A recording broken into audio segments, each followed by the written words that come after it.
கடலூர் மாவட்டம் சிதம்பரத்தில் நேற்று முதலமைச்சர் உங்களுடன் ஸ்டாலின் திட்டத்தை தொடங்கி வைத்தார். இதுகுறித்த கூடுதல் விவரங்களுடன் இணைக்கிறார் செய்தியாளர் கண்ணன் விவரங்களை பகிர்ந்துக்கங்க.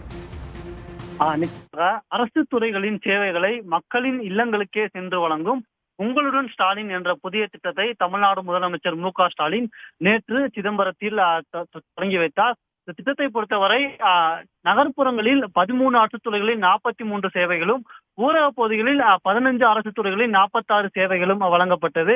இந்நிலையில் நேற்று தமிழ்நாடு முழுவதும் ஒரு மாவட்டத்திற்கு 6 முகாம்கள் மீதும் பல்வேறு இடங்களில் முகாம்கள் நடத்தப்பட்டது.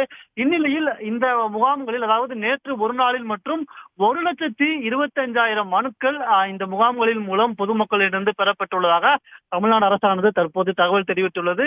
இதில் குறிப்பாக கூற வேண்டும் என்றால், களஞ்சீர் மகளிர் உரிமை தொகை பெற மற்றும் 50,000க்கு மேற்பட்டோர் விண்ணப்பித்துள்ளதாக தகவலானது வெளியாகி உள்ளது. இந்த மனுக்கள் மீது 45 நாட்களுக்குள் நடவடிக்கை எடுக்கப்படும் என்று ஏற்கனவே தமிழ்நாடு அரசு தெரிவித்திருந்த நிலையில், அதன்படி இந்த மனுக்கள் மீது தீர்வு காண்பதற்கான அனைத்து நடவடிக்கைகளும் மேற்கொள்ளப்பட்டு 45 நாட்களுக்குள் இந்த அனைத்து மனுக்கள் மீதும் தீர்வு காண்பதற்கான நடவடிக்கை மேற்கொள்ளப்படும் என்று தமிழ்நாடு அரசு சார்பில் தெரிவிக்கப்பட்டுள்ளது. தகவல்களுக்கு நன்றி கண்ணன்.